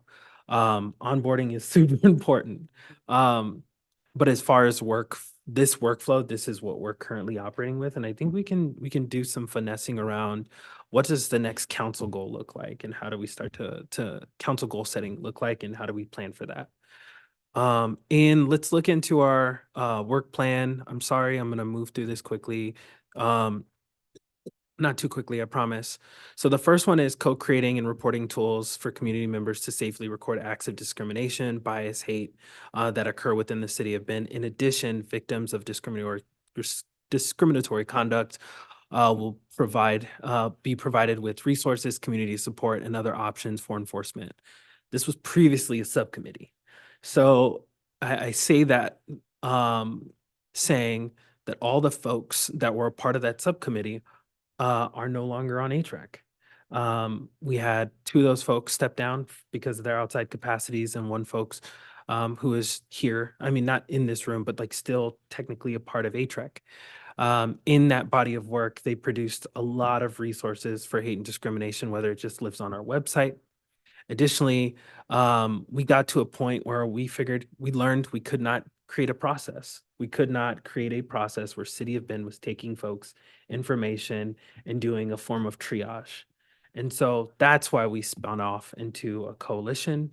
And that was discussed weeks ago as a part of our work, in which I asked, hey, who on ATREC wants to be a part of this group to help us advance this work? And the person who said, I want to do that, also said, I no longer want to be a part of ATREC, and his reasons were 100% valid. Talking to him just outside of him resigning, checked in on him as a person, and the impact of that moment in ATREC really was a lot for him. And he was new to Bend, so it's something that hopefully at some point we can have him back into the space. But we had our Stop Hate and Discrimination Coalition meeting on 5/23, which was last week. Formal members who have said that they'll be a part of it are the City of Bend, ATREC, we said that we'd be a part of that. COCC, Ben Lapine School District has also said they'll be a part of it. The attendees of that meeting were the Equity Department, Mayor and Mayor Pro Tem, City Manager's Office, the Fathers Group, St. Charles Foundation, Envision Bend, and Ben Lapine School District. During that, we had a discussion on our commitment / joint resolution. That was what we said we would do with that coalition. We came out with that with next steps for equity staff to create said commitments. We also said who else needs to be here. We looked around the space and really took stock and said who else needs to be at the table, and then how do we move this work forward. Our next meeting is 6/24, so next month on the 24th. If anyone would like to attend, the invitation is still there. It will continue to be in our after meeting reports to seeing if someone can be in that space. If there are any barriers for attendance, please vocalize those so I can make sure we have ATREC members a part of those conversations. I'll pause on this part of our work plan for feedback or discussion. Do you have notes from this meeting? Yes, I can provide those to you. Yeah. And then the other question, I guess I'm getting a little lost here. I thought we came to the conclusion that it would be too hard to do the reporting tools. I guess now this is the plan for this committee. So let me echo back what I heard, and then I'll answer your question from what I perceived. So if I'm understanding you correctly, you stated that we gave a previous presentation on how we couldn't do some of these things, and we pivoted to this coalition. Is that what you're saying? I don't know. I thought that there was some consensus that this was too challenging to do, and maybe I'm getting lost in, No. months and months back, that this was not feasible. So, wonderful question. So parts of this goal itself were not feasible. A City of Bend could not do intake and triage for folks who experience bias incidents. And that's when we gave the presentation on the distinctions between a bias incident and a bias crime. We came out of that and said, what we could do is create a separate space of adjacent jurisdictions, try to pool our resources and create a coalition to attack this problem, specifically bias incidents. And that's what we did. So this is just updating you that we did what we said we were going to do on the creating the coalition. The goal itself is still a part of our work plan. And an ATREC can be a part of the actual work, but the direction that was given to me from ATREC and the folks who have been on the subcommittee and advance this work was to, all right, how do we make it so that we can provide triage and support, and then also provide resources for hate and discrimination, which we're working on with the website updates. Does that answer your question? Yeah, I mean, I think I'm looking at that first sentence, co-create a reporting tool for community members to safely report acts of discrimination. But so you're saying instead of the city doing it itself, which was the original proposal somewhere, somehow, that now it's this coalition coming together to do this. Correct. Those formal commitments are HREC, City of Bend, COCC, and Ben Lapine School District. Correct. Those are the folks, the formalized members who have said they're going to be a part of this coalition just to pool resources to address this issue. In creating reporting tools, the state has, ODOJ has a reporting for bias incident. We've experienced that as that tool, but it's looking at more localized resources. So in creating commitments, it's what existing resources are out there, how are we going to advocate them, but also create a commitment as a coalition to work together and move this work of resources for hate and discrimination. Separate from Ben PD, separate from the school district, even though, because they both have systems. So We're Ben, going to create another system. so Ben PD focuses on bias crimes, and then they refer to ODOJ. They gave a presentation on bias crimes. And then for bias incidents, they report to ODOJ. So that is statewide resources. And so the system or space that we're creating is to figure out what localized resources we can provide, because police focus on bias crimes, ODOJ focus statewide. Who's filling the void for Central Oregon? Okay. just to clarify, I was told by Bend PD that even though they can't act on acts of hate, that they still want to have those for data collection. Is that Correct. They still go through They the can process send of you an the resources. investigation and they still provide you with some resources. Ultimately, what they do is they go through the ODOJ hotline and framework, and it's reported to the federal government there. But that is the process. So it's figuring out what more localized resources we can give to community members who are impacted within our community. It's more of a localized approach. So I'm gonna jump in just for a second. It's Jeff Kitchens again, he, him. We've got about 20 minutes left of our meeting and we definitely have some other agenda items. And I think this is really important too. So what I'd suggest for us is to give Andres the opportunity to just kind of roll through the slides, give us this good overview. And then at our next meeting, as part of old business, we can launch into, I think, a more in-depth discussion about each element. It'll give us an opportunity to kind of process through the pieces. Okay. And we can really give some dedicated time and not be rushed, because I want to make sure we have the opportunity here to give our public comment and also share some roundtable and certainly give Councilor Perkins. So Andres, if that sounds good, I'll let you just take the floor to run through this, and then we can have a more lengthy discussion at the next meeting, if that sounds good. That's a wonderful suggestion. Can I suggest that I just pause here? I have been taken to task by y'all once before for just speeding through. I learned my lesson. So I'm gonna pause here. I do appreciate the conversations that were had, so I'm just pause and we'll move through to the next agenda item. Cool. That sounds good, and we'll bring this back as old business under the old business for our next meeting. Some dedicated time for it. That sounds good for everyone. Okay, I'm getting smiles and nods. I was afraid we were going to do the rush thing again. I'm like, no, it's not. So okay. But I also appreciate very much, Andres, and I want to say this. I think this is important to say. We appreciate you. We appreciate the time that you put forth in sharing with us. I do feel personally, I'll speak for myself, heard by you when we talk about the things that we're working towards, and we do appreciate the time you're intentionally taking to prepare for these meetings and provide us information. So I want to make sure I share that with you tonight. We have public comment. We have 10 minutes for this, 2 minutes each for any member of the public that would like to provide comments. And I'm turning it over, I think, to Lisa to moderate, if that's correct. There are no attendees virtually. Is there anybody that would like to make a comment in council chambers?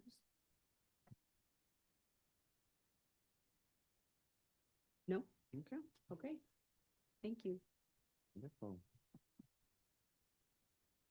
All right. Before we launch beyond this, I wanted to just take one moment I know that public comment has been a key topic for us for certainly the last couple meetings, and it is back on the agenda. We are addressing it and using it in the same form and fashion we were previously. So I wanted to just ask if there was any questions or comments from our commissioners on the public comment period.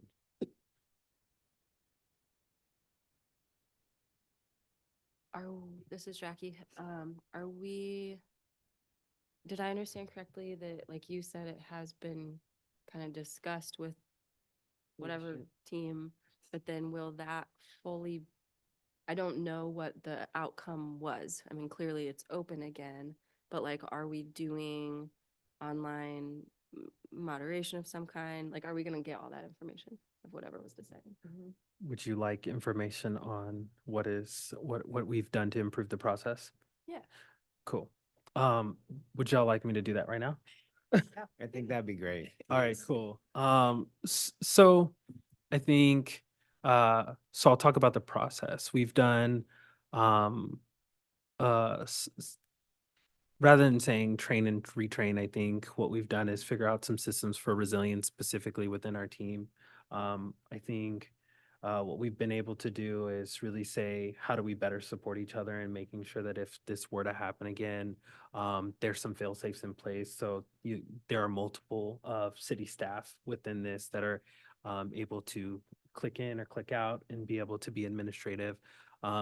Additionally, empowering our chair and vice chair to facilitate and to say, hey, this is where we're at, and then helping them to understand what is a part of what we have to listen to, and then what we can disconnect on.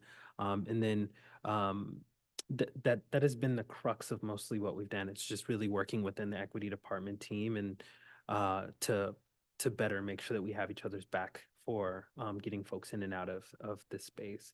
Additionally, leaning on the leadership of our chair and vice chair. We had a conversation during our leadership meeting on the 14th around if we should bring back public comment. I think the immediate decision in the moment was to pause for just that next meeting, in which we did. And it was purely to say, hey, what do our current chair and vice chair think? And I think the both of them did a really excellent job of telling us that before we even had the conversation of just the leadership team. So I won't rehash what they said, but the decision was made to bring back public comment. Say it again. By whom? The decision was made by, The ATREC leadership. okay, Yeah. the two of you and you, and does the city council have to approve that or anything, or is it No. just? City council does not have And to are there approve any that. guidelines that are going to be part of that? Guidelines, can you please explain?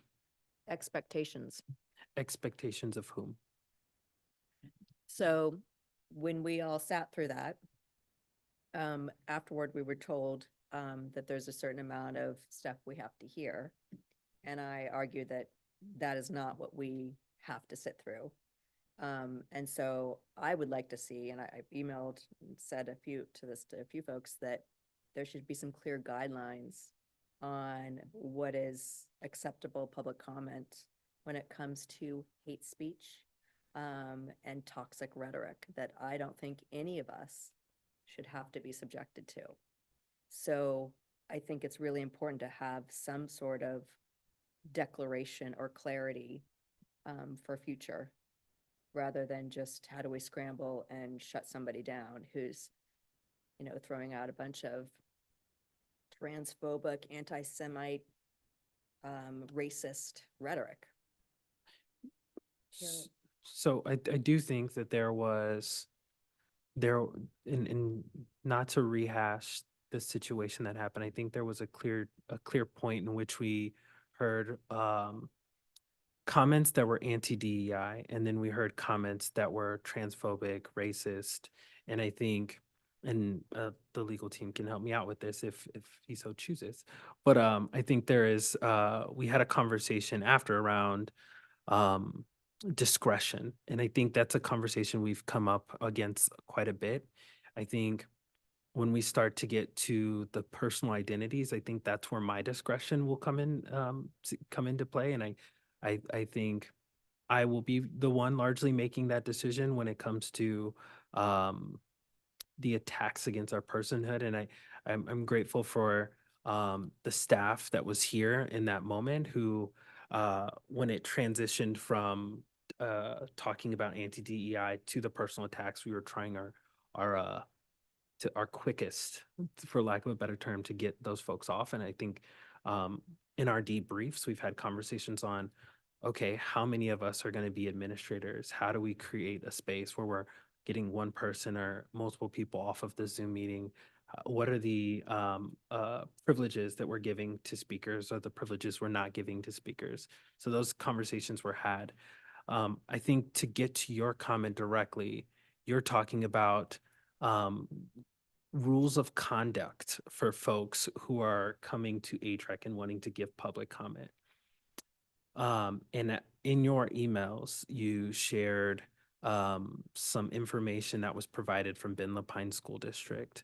That has been discussed internally, and we've shared that back with our legal team, and I'm happy he's jumping up. Okay, cool. Yeah, the question is, what kind of language can we have in place? So I'll jump in. I know we're getting close to 6:30. So this may not be the most comprehensive discussion. First, Ian Lighthizer, city attorney's office introduced myself earlier. Two things. I am probably never going to tell any of you that you have to sit through something that you don't want to sit through. None of you have to do that. The law, the Constitution doesn't require you to sit there and subject yourself or necessarily be subjected to that kind of speech. What the law does is set pretty, I will call them serious or severe or even unpleasant limits on what the government, which right now is us in this context, can do to regulate or control someone else's speech. So if you ask me, what kind of standards can we set for what kind of things somebody can say in this public meeting if we allow public comment, you are probably not going to like my answer. I have looked at that Ben Lapine School District comment policy that you shared with Andres. I'd actually rather talk to you offline rather than now about what I think about it, but I think it's their policy. I'll say that. So this is the part where people don't like, you aren't going to like my answers to the question. If the question is, can we set limits on the nature, the type, No, I'm not looking for that. the type of content that somebody can put into the public arena? If that's the question, you're not going to like the answer, and you're not going to like the answer of most. I've tried several Oregon times to make attorneys. myself really clear here. Okay. And apparently I'm not doing it well. It's not about the content. It's about that there's a difference between saying things that we don't like, absolutely, with spewing hate speech at people that are in this room for this reason. I think there's a big difference. And so it doesn't mean you can absolutely control it, but you can set some expectations of civility. And I think that's reasonable for people who are volunteering their time and energy and their vulnerability and their lived experience who are sitting up here. I don't think it's unreasonable. I think the law probably disagrees with you. So that's where I get to the point where I say, none of you have to sit through anything. But if the question goes to when can we, the government, pull the plug on someone and say you're effectively excluded from a meeting because of what you're saying, no matter how vile it is, that I think it's a challenging reality that we're working with. So there are tactical things people can do. Again, you're not required. What are the tactical things? Well, Why don't we get some assurance? So that that's a longer discussion that I'm not prepared to have. So, but I'm going to speak off the cuff. You don't have to sit there and listen to somebody who's spewing hate to you, about you, in front of you. You can get up and leave. We can consider things like turning down the volume if somebody is speaking remotely and crosses those lines that we all know, we all recognize, but the law says they're allowed to do it. So that there are tactical things that we can do or consider to minimize the impact, but metaphorically pulling the plug on someone is not always going to be one of them.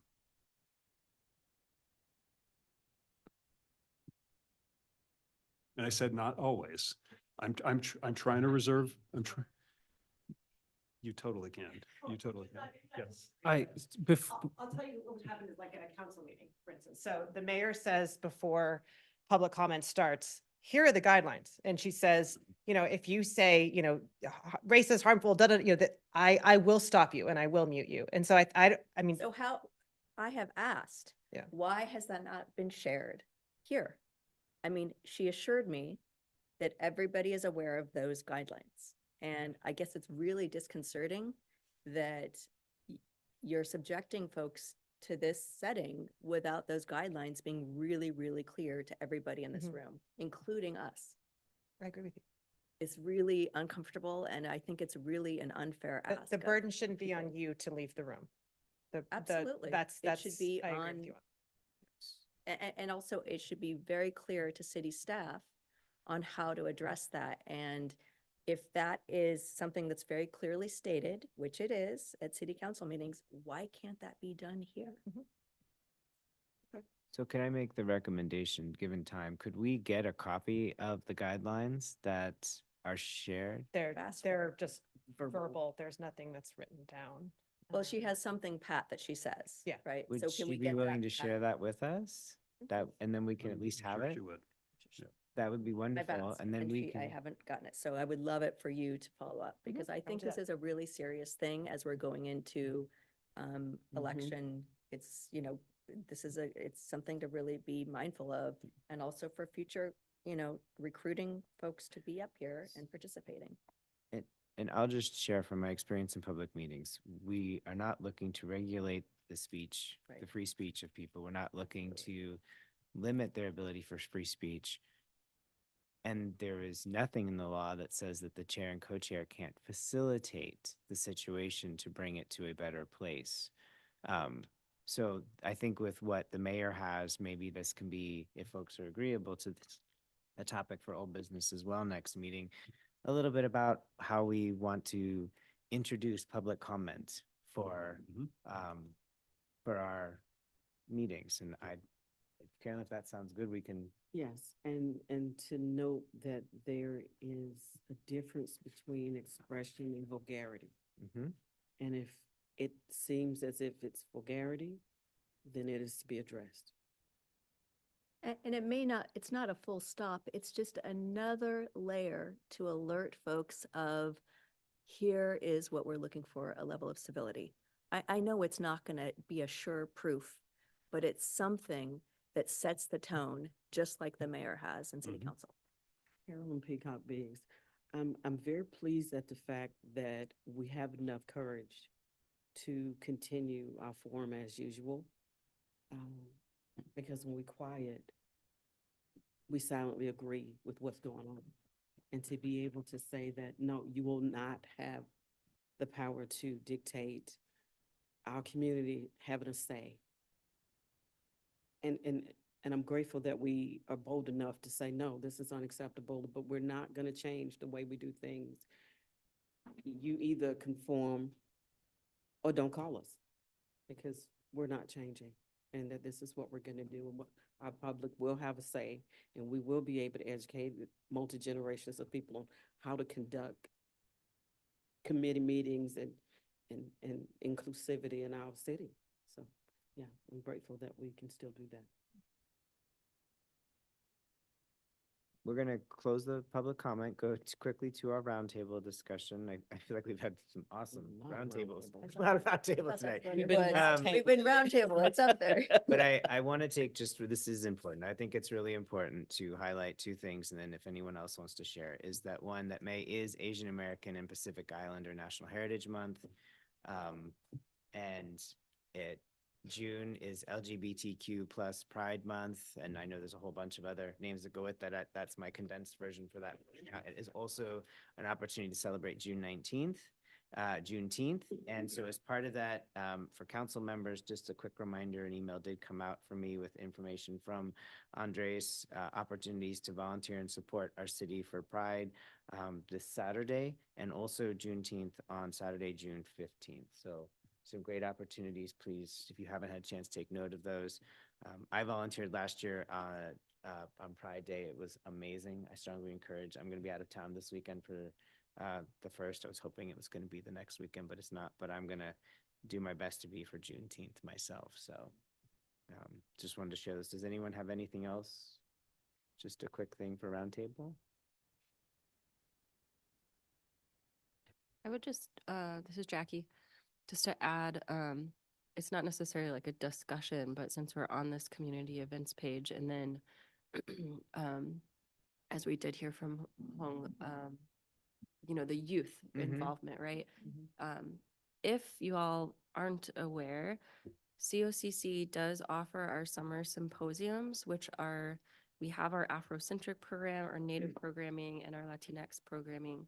And the summer symposiums are opportunities for, we target high school juniors and seniors specifically, to come onto campus and actually stay in the dorms and experience what college life is like. So just a quick shout out on that and information, because that is very much youth involvement and engagement of the people in the Central Oregon area who are underrepresented and marginalized. Excellent. Counselor Perkins, anything that you would like to share with us before we adjourn for the evening? So I've been sitting under the air conditioning vent, so I'm like shaking, not with anger or anything, but it's actually freezing. I went to a concert last night at Hayden Homes, and the poor singer, Sarah McLachlan, she started and she had tea brought out to her and she was singing with tea. And then she was holding heater packs in her hands. And then she like put on a Hayden Homes jacket, winter jacket, and was trying to play the piano, but welcome to spring in Bend. Yeah, I just, one of the neat things that happened at the last meeting was we did do the AAPI month proclamation. And there were some youth there to help accept the proclamation, which was really cool. And one of the sort of follow-up conversations we had about it is they were like, what is all this? Like, you're saying I, and like, what is all, everyone's saying I, and what does that mean? And so we've been having some conversations about how to do potential like youth city council day, you know, where they can gavel us in and learn how it all works. We talked about at our last meeting the Citizens Assembly, which is going to be on youth homelessness. We talked about that before. That's going to be happening in the fall. And tax incentive programs, which is basically like, what development do we want to see and how can we, you know, bring that to Bend, whether it's commercial or residential? And so we're going to continue talking about that. We approved the CDBG funds, which are federal funds that basically flow to our community, and the Affordable Housing Committee makes recommendations on to council on how they should be distributed. As always, there are issues with the restrictions for the use of the funds, and that's something we're working on from a federal advocacy standpoint. And there's never enough to fully fund all of the incredible organizations that that need that money. And just, I know there was a lot of talk about housing today and affordable housing. I am also the liaison to the Affordable Housing Committee, so I would love to help support you and anyone who wants to attend their meetings, or just please let me know how I can support that. We also, I guess I'll just move on to June. June is budget month. So our meetings in June are all about budgets and trying to get all that in before the end of the fiscal year. So there's not much that's going to be happening that's beyond that, except for, of course, our Pride Proclamation next week. And it's Gun Violence Awareness Month as well. So that'll be another proclamation we do. And I wanted to let you know about something else that's a little bit separate from City Council. I am on the Coordinated Houseless Response Office board. I am the vice chair of that board.